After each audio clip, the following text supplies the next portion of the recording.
యేసుక్రీస్తు త్వరలో రాబోతున్నాడు అనేది ఇక్కడ సమాచారం.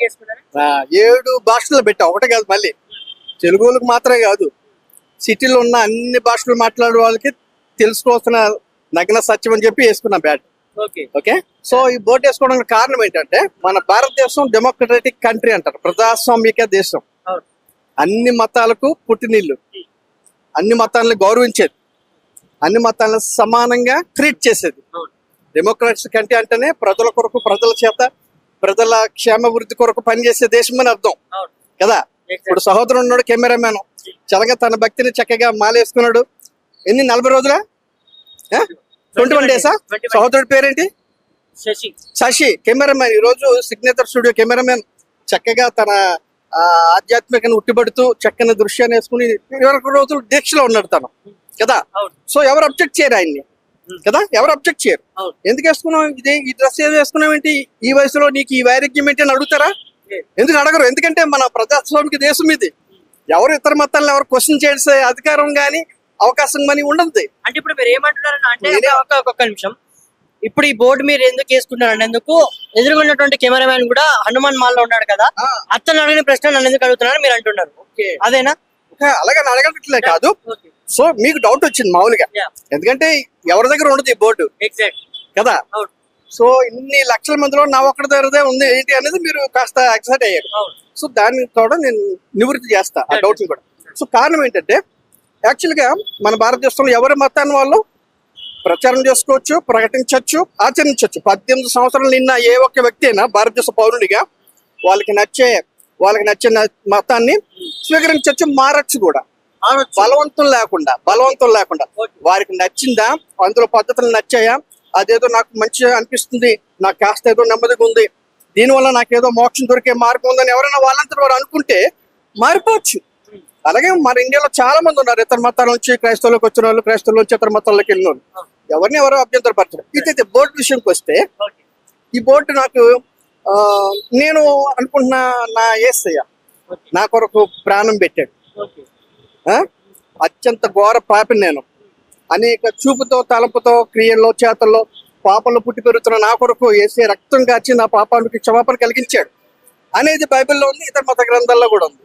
కనుక ఇతర మత గ్రంథాల్లో ఉన్న వాళ్ళు తీసుకోకపోయినా నా విశ్వాసాన్ని, నా యేసయ్యని నేను ప్రకటించాను. ఆయన కూడా చెప్పాడు, ఎవరైతే నన్ను రక్షకునిగా అంగీకరించారో, ఆ సత్యాన్ని మీరు తెలుసుకున్నారో, సర్వ సృష్టికి వెళ్ళండి, సమస్త జనులను నాకు శిష్యులుగా తేయండి, నేను ఏదైతే చెప్పానో ఆ ప్రేమను ప్రకటించండి అన్నాడు ఆయన. ఓకే, సో ఆయన ఇచ్చిన ఆజ్ఞ ప్రకారం, మన భారతదేశంలో ఉన్న రాజ్యాంగ చట్ట ప్రకారం ఆర్టికల్ 19, 25 నుంచి 28 వరకు ఉన్న మత స్వేచ్ఛ హక్కుని బట్టి నాకు నేనుగా ఈ బోర్డు వేసుకున్నాను. యాక్చువల్గా మనం చూస్తున్నాం కార్ల మీద, బైక్స్ మీద ఎవరి మత విశ్వాసం వాళ్ళు స్టిక్కర్ వేసుకుంటున్నా ఉన్నారు కదా. సో ఎవరెవరిని కూడా అబ్జెక్ట్. సో కారు మీద అంత స్టిక్కర్ ఎలా ఉందో ఇది స్టిక్కరే, నేను ఒక బోర్డు మీద స్టిక్కర్ చేయించా ఈ మ్యాటర్ని చూసుకున్నా మౌనంగా.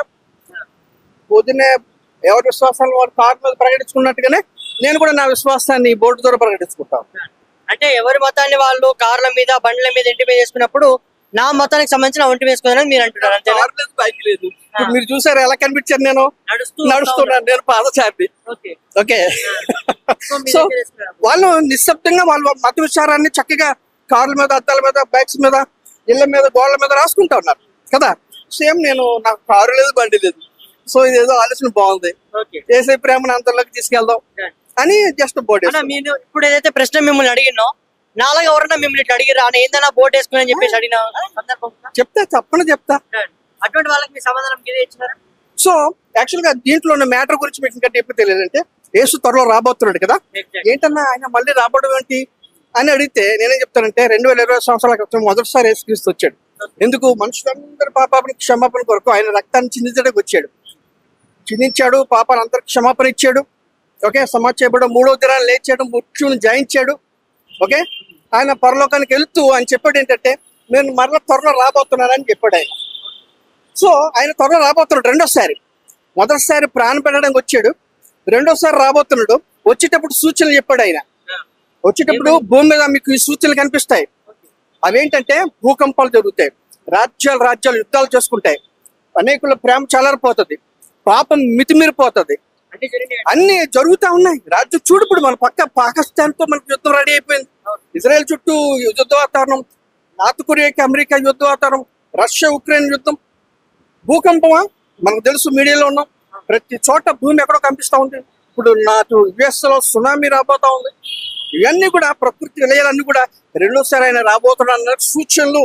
గనక మీరు సిద్ధపడండి. ఎవరైతే పాపాలను వదిలిపెడతారో, పరిశుద్ధిగా జీవిస్తారో వాళ్ళని తీసుకెళ్ళడానికి నేను రాబోతున్నాను త్వరలో అన్నను గుర్తులే ఇవన్నీ. పాపాన్ని విడిచిపెట్టండి, పవిత్రంగా జీవించండి, అదే విషయాన్ని అందరితో చెప్పండి ఓకే అని. మీరు మనుషులందరినీ గౌరవిస్తారు కదా, డన్. మీకు కోసిన నాకు కోసిన రక్తమే వస్తుంది కదా, ఏదేది మీకు చేయి కోసిన నాకు చేయి కోసిన రక్తమే వస్తుంది కదా, ఆ, డన్. ఈ బోటు నేను వేసుకోనికి రెడీగా ఉంటాను, బొట్టు పెట్టుకోనికి మీరు రెడీగా ఉంటారా? దో బైబిల్ ఏంటంటే కస్టింగ్ అని చెప్పాడు. ఏదైతే ఒక క్రమం ఏర్పాటు చేస్తానో ఆ క్రమం ప్రకారం మీరు ఉండండి. సో బైబిల్ క్రియలు ఇప్పుడు ఏంటంటే బైబిల్ ఉన్న వాస్తవాలు ఇప్పుడు ఉన్న కొంతమందికి నచ్చట్లే. ప్రసాదం ఎందుకు తినరు? మీరు ఇస్తే మేము క్రిస్మస్ కి రేక్ తింటాం, మీరు ఎందుకు మా ఇది చేయరు అని అంటారు కదా. ఎగ్జాక్ట్ అదే అంటాడు. ఇప్పుడు ఈ బోటు వేసుకోనికి నేను అగ్రి చేస్తే, ఓకే, బొట్టు పెట్టుకోనికి మీరు అగ్రి చేస్తే, నేను నెవర్. ఎందుకంటే విగ్రహ సంబంధమైన ఏ ఆచారాన్ని కానీ వారి పద్ధతులు కానీ ఆచరించొద్దు అని బైబిల్లో చాలా ఖచ్చితంగా ఉంది. ఓకే, సో మనం ఏదైనా ఒక ట్రాఫిక్ కొన్ని రూల్స్ ఉంటాయి, ఆ రూల్స్ ప్రకారం వెళ్ళాలి. సో నేను క్రైస్తవునిగా క్రీస్తు ఏదైతే చెప్పాడో బోధలు, ఆ బోధలు అనుసరించడానికి నేను సిద్ధపడి ఉన్నా. ఓకే బ్రదర్, మీకు సడన్ గా ఒక చిన్న ఏదైనా ఒక రోడ్ యాక్సిడెంట్ అయినప్పుడు బ్లడ్ బాగా క్లాట్ అవుతా ఉంది, నీకు సంబంధించిన బ్లడ్ గ్రూప్ ఎక్కడా లేదు, ఒక హిందూగా నేనున్నా, ఒక క్రిస్టియన్ గా మీరున్నారు, అటువంటి సందర్భంలో నా రక్తం మీకు ఇవ్వాల్సి వస్తుంది, అప్పుడు నా రక్తాన్ని మీరు స్వీకరిస్తారా? తప్పకుండా. నేను ఇదే ప్రశ్న మిమ్మల్ని కూడా త్రూ మీడియా ఇతరులకు అడగాలనుకుంటున్నా. ఎందుకంటే ఈ మధ్య కొంతమంది మనం హిందువులు వస్తువులు కొనే వాళ్ళు, అమ్మే వాళ్ళ దగ్గర కొనాలి, హిందువులు ఎవరైతే ఉన్నారో వాళ్ళ షాప్ దగ్గర షాపింగ్ చేయాలి అంటూ ఉన్నారు కదా. మీ ప్రశ్న నేను ఈ మీడియా ద్వారా వాళ్ళని అడుగుతా ఉన్నా. మీకు గనక యాక్సిడెంట్ అయితే క్రిస్టియన్ హాస్పిటల్కి వెళ్ళరా, క్రిస్టియన్ డాక్టర్ దగ్గరికి వెళ్ళరా, క్రిస్టియన్ మెడికల్ షాప్ దగ్గరికి వెళ్ళరా, క్రిస్టియన్ షాపుల దగ్గరికి వెళ్ళి మీరు షాపింగ్ చేయరా అని అడుగుతా ఉన్నా. ఏ రోగం వచ్చినా కూడా ఏ చర్చికి వెళ్ళారు, ఏ గుడికి వెళ్ళారు, ఏడికి వెళ్ళారు, హాస్పిటల్కి వెళ్తారు.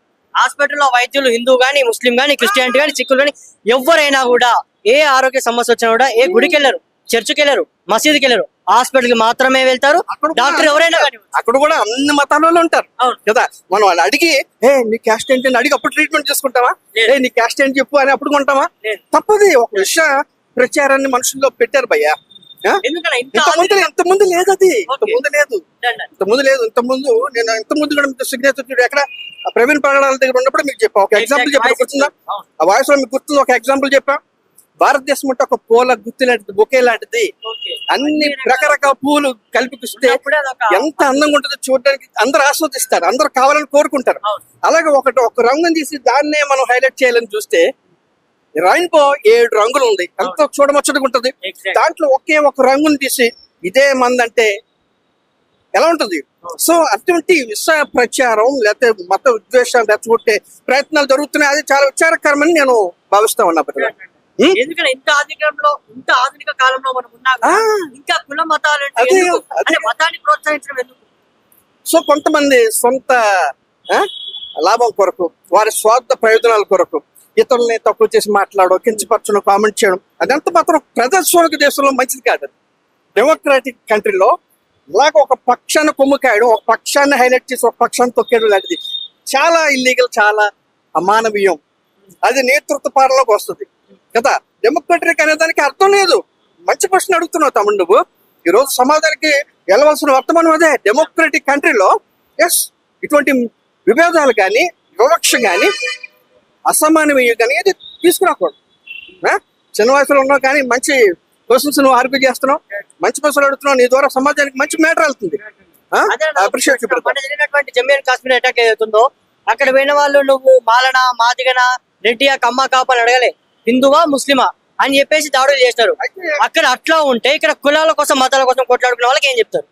అయితే అది కూడా నేను అంతగా ఎక్కువ చూడలేదు. కొద్దిగా నేను as a preacher, as a evangelist అంటారు నన్ను, సువార్తినిగా కొద్దిగా నా షెడ్యూల్ బిజీగా ఉంటుంది. ఆ కాశ్మీర్ విషయం నేను అంతగా డీప్ గా నేను ఆలోచించలేదు. జస్ట్ చూసాను అది జరిగిందని, దాని గురించి అంత ఇన్ఫర్మేషన్ నాకు లేదు. ఓకే, ఏమంటారు దాని గురించి? ఏం మాట్లాడచ్చు? అదే దానికి హిందువా, ముస్లిం అని తెలుసుకొని మరి చంపేంత ఇది అవసరమా? అదే అంటున్నా. అసలు అలాంటి లేదంటే అందులోకి ఇట్లాంటి లాగలేదా? అది అమానవీయం బ్రదర్. అసలు మానవత విలువలకు చాలా దూరమైన చర్య అది.